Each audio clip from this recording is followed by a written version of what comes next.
नमस्कार साथियों, मेरा नाम है आर.के. सिंह। संस्कृति आईएएस के पीसीएस यूट्यूब चैनल के करंट अफेयर सीरीज़ के स्पेशल प्रोग्राम में आप सभी का स्वागत है। आज हम इस सीरीज़ के अंतर्गत जिस टॉपिक की चर्चा करने वाले हैं वो है राष्ट्रीय करंट अफेयर्स। क्योंकि इससे पहले भी क्या है कि हमने यूपी के करंट अफेयर्स की चर्चा कर ली थी। अब इसके बाद क्या है कि हम पूरे देश के बारे में जो भी न्यूज़ चर्चाओं में वर्ष 2024 में रही है उसके पहले भाग की चर्चा करने वाले हैं। इसमें देखेंगे कि कौन कौन सी न्यूज़ है जो खास तौर पे आपके परीक्षा के दृष्टिकोण से महत्वपूर्ण हो सकती है और उस पर कैसे प्रश्न पूछे जा सकते हैं और उनसे जुड़े हुए जो महत्वपूर्ण तथ्य होंगे उन पर भी हम चर्चा करेंगे। चलिए देख लेते हैं। पहला प्रश्न है कि जून 2024 में 64वीं अंतर्राष्ट्रीय चीनी संगठन परिषद की बैठक कहाँ आयोजित की गई है। ठीक है, ये कहा गया है। विकल्प जो दिए गए हैं वो है नई दिल्ली, पेरिस, बीजिंग और टोक्यो। ये 4 विकल्प आपको दिए गए हैं, सही उत्तर का चुनाव करना है। बात किसकी की जा रही है तो जून 2024 में, यानी इसी वर्ष की बात हो रही है। और किस महीने की, तो जून की बात हो रही है। और इस समय 64वीं अंतर्राष्ट्रीय चीनी संगठन ISO परिषद की बैठक कहाँ आयोजित की गई थी, ये आपसे पूछा जा रहा है। विकल्प 4 दिए गए हैं। भारत की राजधानी नई दिल्ली, फ्रांस की राजधानी पेरिस, चीन की राजधानी बीजिंग और जापान की राजधानी टोक्यो। आपको सही विकल्प का चुनाव करना है। तो जो सही विकल्प हो जाएगा वो हो जाएगा नई दिल्ली, यानी भारत में ही ये बैठक की गई थी। अब इसके बारे में अगर हम थोड़ा सा बात कर ले तो अगर हम बात करें तो भारत में जून 2024 में क्या है कि देश की राजधानी नई दिल्ली में 64वीं अंतर्राष्ट्रीय चीनी संगठन ISO परिषद की बैठक हुई थी। और आप समझ सकते हैं कि इसका मतलब ये जो अंतर्राष्ट्रीय चीनी संगठन है इसकी जो मेज़बानी करेगा वो कौन किया, तो भारत किया, क्योंकि ये जो बैठक है ये भारत की राजधानी दिल्ली में हुआ है। अब बात कर ले अगर ये जो अंतर्राष्ट्रीय चीनी संगठन है, क्योंकि इससे जुड़े हुए भी तथ्य आपसे पूछे जा सकते हैं। तो ये क्या है कि पूरे विश्व में अंतर्राष्ट्रीय चीनी संगठन का एक अद्वितीय, कह सकते हैं यूनिक अंतर सरकारी संगठन है। क्या है, तो ये अंतर सरकारी क्या है, संगठन है। कई सारे कह सकते हैं कि आपस में उनका एक अंतर संबंध है, उससे स्थापित एक अंतर सरकारी संगठन है। अगर इसके मुख्यालय की बात करें कि आखिर इसका मुख्यालय कहाँ पर है, तो आपको देखने को मिलेगा कि इसका जो मुख्यालय है वो इंग्लैंड में है। इंग्लैंड के आप जाएंगे तो यहाँ पर जो लंदन है वहीं पर इसका कह सकते हैं कि हेडक्वार्टर है, मुख्यालय है। वर्तमान में विश्व के कितने सदस्य इसके कह सकते हैं कि कितने देश इसके सदस्य हैं, तो विश्व के 87 जो कंट्रीज़ हैं वो इसके सदस्य हैं। अब इसमें एक बात और महत्वपूर्ण हो जाती है कि आखिर चीनी के उत्पादन में भारत की वर्तमान जो पोजीशन है, जो स्थिति है वो क्या है। तो देखिए, इस समय अगर बात करें वर्तमान की, तो जो इंडिया है वो विश्व में चीनी का सबसे बड़ा कंज्यूमर है। सबसे बड़ा क्या है, भारत एक बड़ा उपभोक्ता है। और इसके साथ क्या है कि विश्व में दूसरा सबसे बड़ा उत्पादक है। 2 चीज़ें आपको यहाँ देखनी है। पहला कि अगर उपभोक्ता की बात करें तो विश्व में जो इंडिया है वो पहले नंबर पे है। और अगर उत्पादन की हम बात करेंगे, प्रोडक्शन की बात करेंगे, तो जो भारत है वो विश्व में चीनी का दूसरा सबसे बड़ा उत्पादक देश है। तो आप समझ सकते हैं। अब इसमें प्रश्न उठता है कि जब भारत दूसरा उत्पादक है तो पहले स्थान पे कौन है। तो विश्व में पहले स्थान पे जो देश आता है वो कौन सा है, वो है ब्राज़ील। तो ब्राज़ील क्या है कि विश्व में आप देख सकते हैं जो ब्राज़ील है कहाँ पर आपको देखने को मिलेगा, तो ब्राज़ील जो है ये साउथ अमेरिका कंटिनेंट में जाएंगे तो सबसे उत्तर वाला जो देश है वो ब्राज़ील है। और ब्राज़ील क्या है कि विश्व का सबसे बड़ा चीनी उत्पादक देश है। और बात करें तो पूरे विश्व में जो चीनी उत्पादन होता है उसका लगभग क्या है कि ब्राज़ील अकेले 20% जो चीनी है उसका उत्पादन करता है। तो आप इसी से समझ सकते हैं कि ये कितना बड़ा उत्पादक देश है। दूसरे प्रश्न की चर्चा कर लेते हैं। दूसरा प्रश्न क्या है कि जून 2024 में किस शहर को यूनेस्को की सूची में भारत के पहले साहित्य शहर के रूप में शामिल किया गया है। देखिए, ध्यान दीजिए, ये वर्ष 2024 के जून महीने की बात है और पूछा जा रहा है कि किस सिटी को यूनेस्को की सूची में भारत के पहले साहित्य शहर, आपको देखना है कि ये क्या है, कि ये आपसे पूछा जा रहा है कि लिटरेचर सिटी के रूप में क्या है कि पहला जो शहर है उसे शामिल किया गया है यूनेस्को की सूची में। और जो सिटीज़ दी गई हैं, जो शहर दिए गए हैं, वो है इंदौर, राजगीर, भोपाल और कोझीकोड। ये 4 विकल्प दिए गए हैं। सही उत्तर का चुनाव करना है तो जो सही उत्तर हो जाएगा वो आपका सही उत्तर हो जाएगा कोझीकोड। अब देखिए, थोड़ा सा अगर बात कर ले कि यूनेस्को की सूची में शामिल किया गया है भारत का साहित्य शहर के रूप में जो नामांकन हुआ है वो हुआ है कोझीकोड का। तो ये आपको ध्यान रखना है कि किस शहर का हुआ है, तो कोझीकोड सिटी का हुआ है। और बात करें तो वर्ष 2023 में जो कोझीकोड है इसको यूनेस्को क्रिएटिव सिटीज़ नेटवर्क के तहत क्या है कि साहित्य श्रेणी में इसको शामिल किया गया था। अगर हम बात करें कि ये जो कोझीकोड सिटी है, जो शहर है, ये पहला देश का ऐसा शहर है जो इस यूनेस्को की सूची में शामिल हुआ है। इसके साथ अगर बात करें तो इस शहर को पहले कालीकट के नाम से जाना जाता। आप इतिहास पढ़ते होंगे तो इसका जो नाम है वो कालीकट के नाम से जाना जाता था। जैसे आपको अलग अलग इतिहास के जो खंड हैं उसमें इसका नाम देखने को मिलता होगा। इसके साथ ही ये जो शहर है ये वार्षिक केरल साहित्य महोत्सव, देखिए वार्षिक केरल साहित्य जो महोत्सव होता है उसका क्या है कि ये आयोजन स्थल के रूप में भी जाना जाता है। यहाँ पर जाएंगे तो 500 से अधिक क्या है आपको लाइब्रेरीज देखने को मिल सकती हैं, पुस्तकालय यहाँ पर अवस्थित है। तो इसी कारण से क्या है कि आपको समझ सकते हैं कि यूनेस्को की खास एक सूची में इसे शामिल किया गया है। अप्पू नेदू गड्डी जो उपन्यास है कुंडलता यहीं से प्रकाशित हुआ है। और बात करें जो कुंडलता है ये पहला मलयालम उपन्यास है, ये आपसे पूछ सकता है, ये नाम आप ध्यान रखिएगा। कुंडलता ये क्या है कि ये पहला मलयालम उपन्यास है। तो ये भी आपसे अलग अलग जो छोटे एग्ज़ाम है स्टेट पीसीएस के हैं, वनडे जो एग्ज़ाम्स हैं या बहुत सारे जो डिफेंस के एग्ज़ाम हैं वहाँ पर ये आपसे पूछा जा सकता है। तो इस तरह से हमने देख लिया। अगला प्रश्न देख लेते हैं।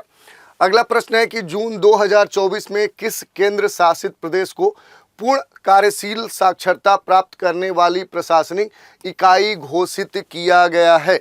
विकल्प है चंडीगढ़, जम्मू और कश्मीर, लद्दाख और लक्षद्वीप। आपको सही उत्तर का चुनाव करना है कि आखिर इसका सही उत्तर क्या होगा।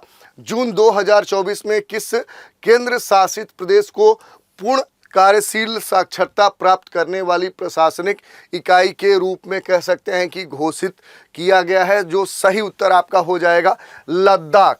तो देखिए, लद्दाख एक नया यूटी है और चर्चा में भी लगातार बना रहता है। और हाल ही में वर्ष 2024 के जून महीने में केंद्र शासित प्रदेश के तौर पे पूर्ण कार्यशील साक्षरता प्राप्त करने वाला प्रशासनिक इकाई इसे घोषित किया गया है।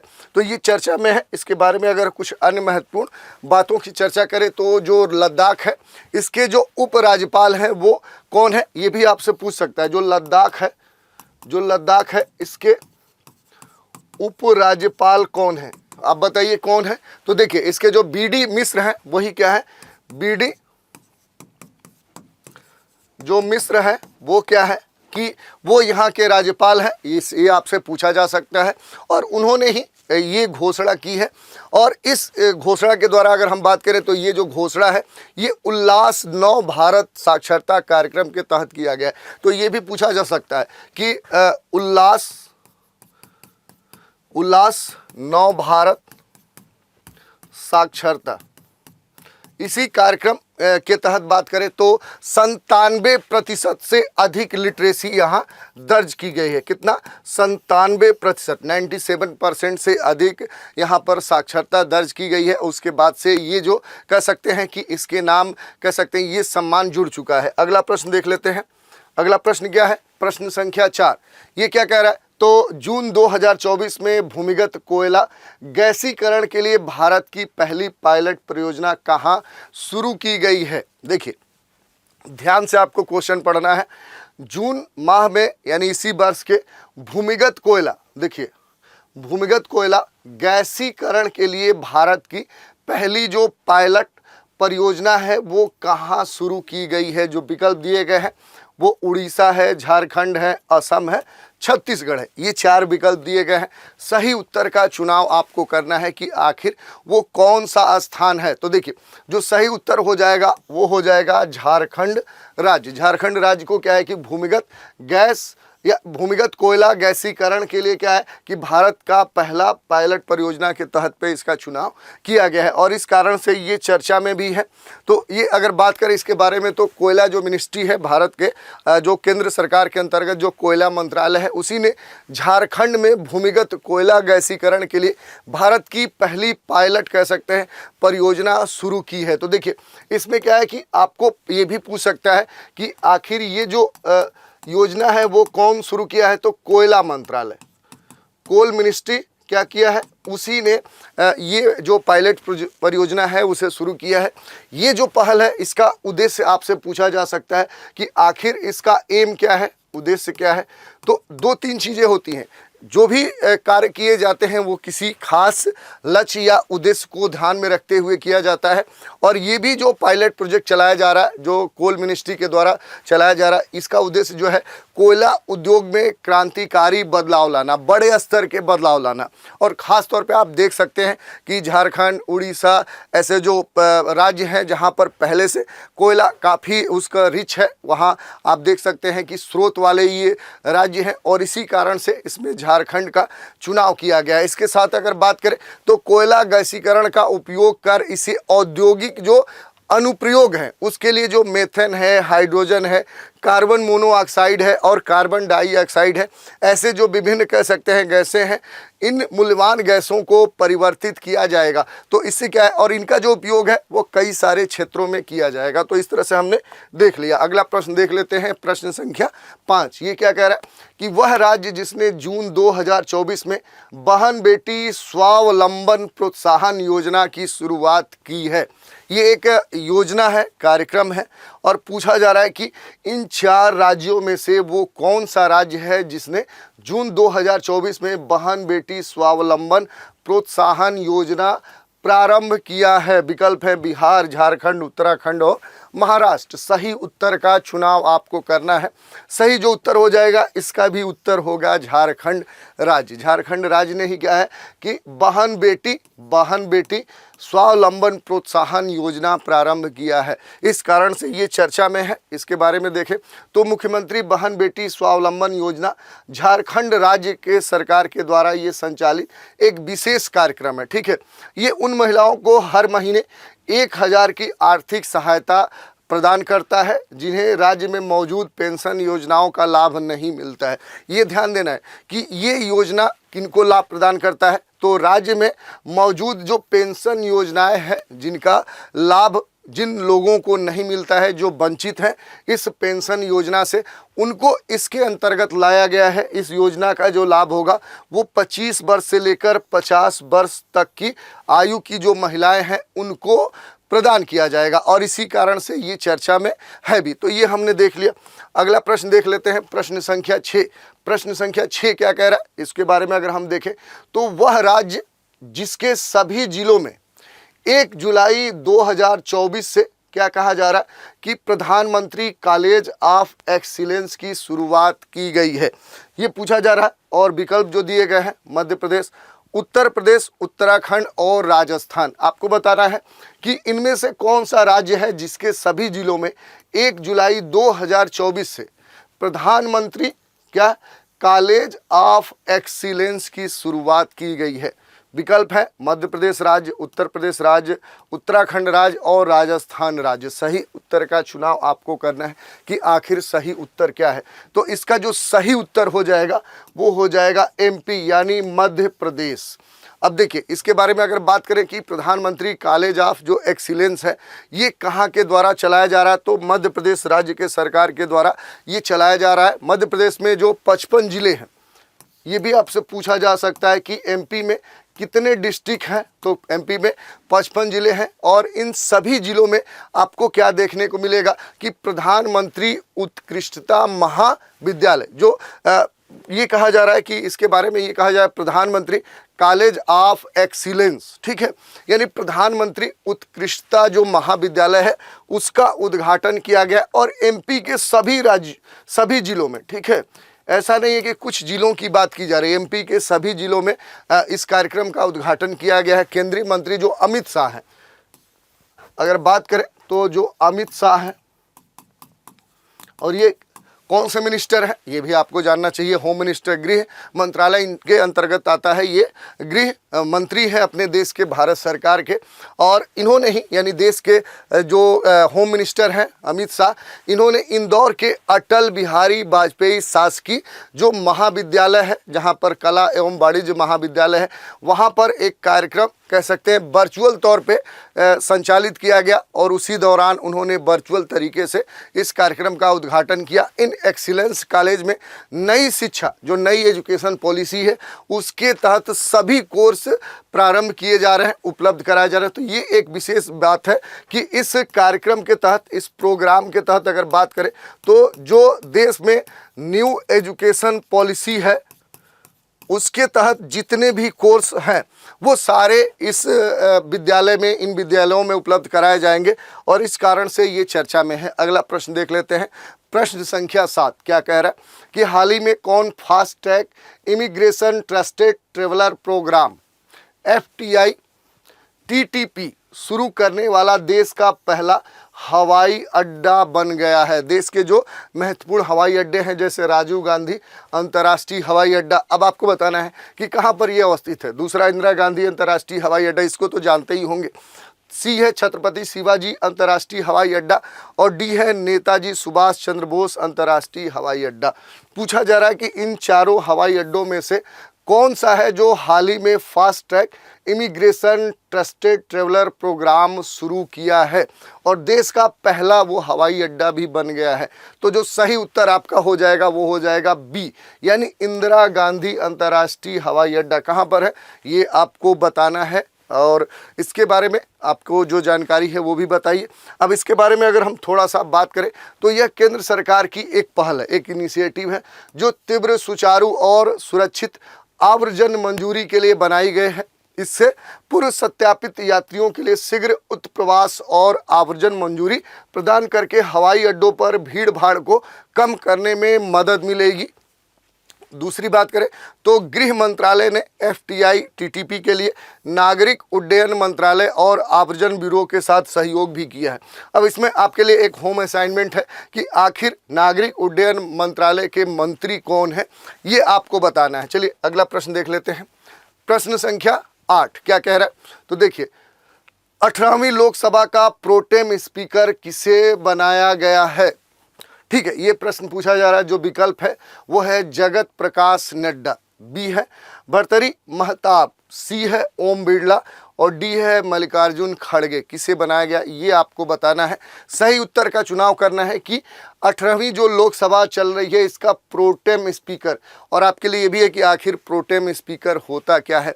तो देखिए करंट पढ़िए, उसके साथ जो थ्योरी पार्ट है उसको भी क्या करिए, तैयार करते चलिए, तभी क्या होगा कि आप अपने परीक्षाओं में बेहतर प्रदर्शन कर पाएंगे। तो देखिए ये प्रश्न पूछ रहा है कि 18वीं लोकसभा का प्रोटेम स्पीकर किसे बनाया गया था। ठीक है, ये प्रश्न आपसे पूछा गया है जगत प्रकाश नड्डा, भर्तृहरि महताब, ओम बिरला, मल्लिकार्जुन खड़गे। सही उत्तर का आपको चुनाव करना है। तो जो सही उत्तर हो जाएगा वो हो जाएगा भर्तृहरि महताब जो है। इन्हें क्या है कि जब नया 18वीं लोकसभा चल रही थी तो उस दौरान इन्हें प्रोटेम स्पीकर बनाया गया था। ये खास कह सकते हैं कि राजनीतिक एक पीरियड है जिसके दौरान इन्हें प्रोटेम स्पीकर के तौर पर नियुक्त किया गया था।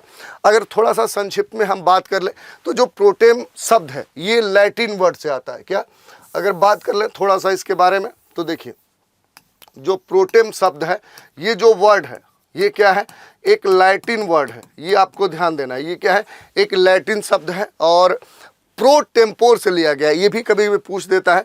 तो ये क्या है कि ये प्रो टेम्पोर से लिया गया एक लैटिन वर्ड है।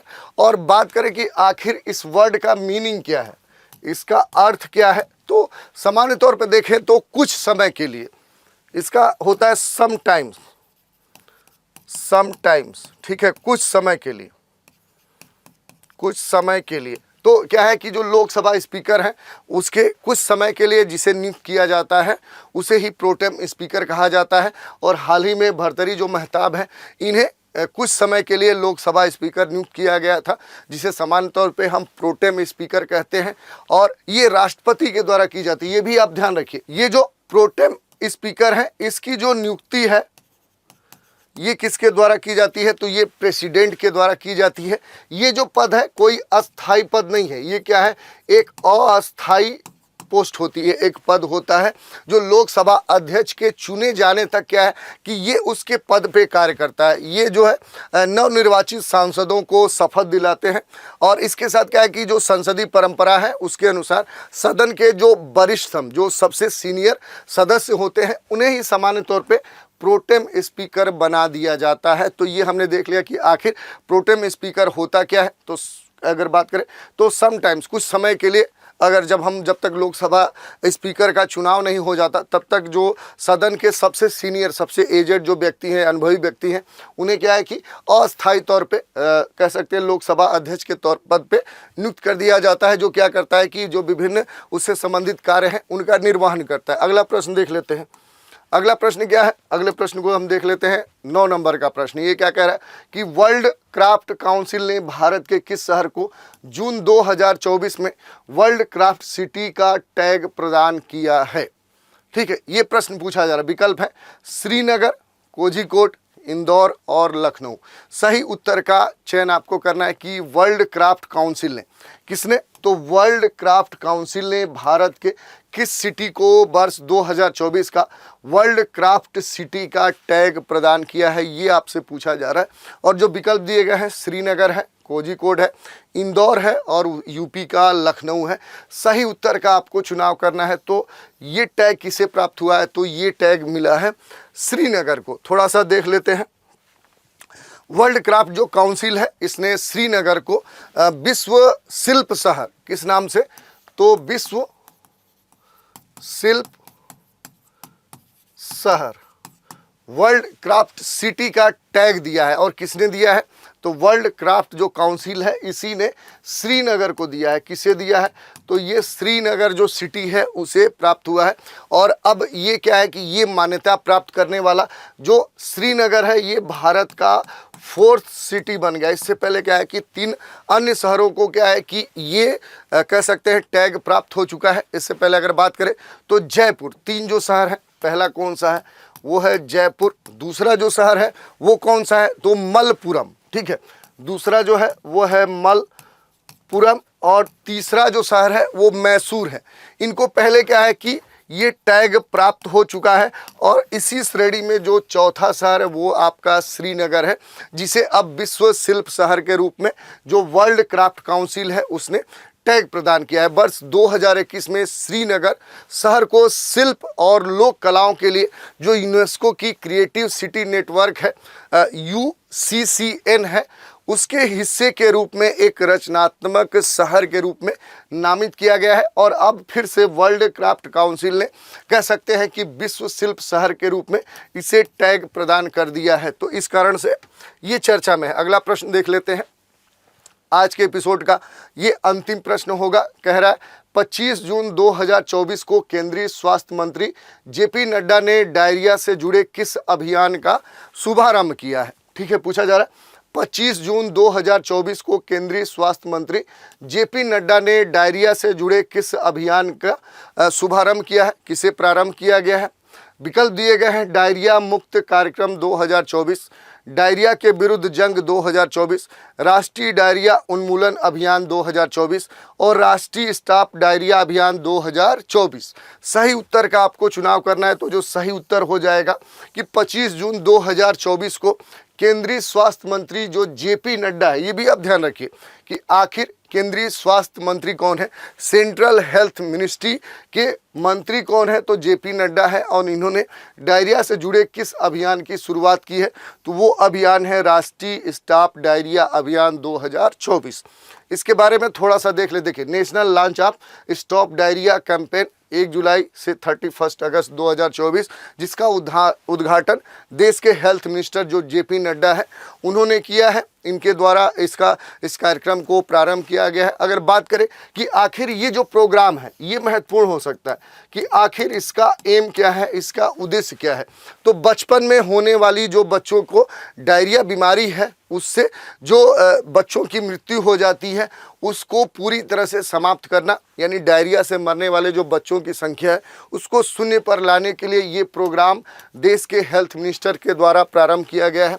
इसमें 5 वर्ष से कम आयु के बच्चों को 2 कह सकते हैं ORS पैकेट और जिंक की सह पैकेजिंग के साथ 2 महीने का ये अभियान शामिल है और इसी कारण से ये चर्चाओं में बना हुआ है। तो इस तरह से हमने देख लिया कि जो राष्ट्रीय स्तर के महत्वपूर्ण जो करंट अफेयर्स थे वो कौन से थे, उन पर प्रश्न कैसे बन सकते हैं और उनसे जुड़े हुए जो महत्वपूर्ण तथ्य हैं जो आपकी परीक्षा के दृष्टिकोण से अत्यंत महत्वपूर्ण हो सकता है उन पर भी हमने चर्चा कर ली। तो आज के इस एपिसोड में इतना ही। आज का एपिसोड आपको कैसा लगा, अपनी प्रतिक्रिया हमें कमेंट के माध्यम से दे सकते हैं और आज आप हमारे साथ बने रहें, इसके लिए धन्यवाद।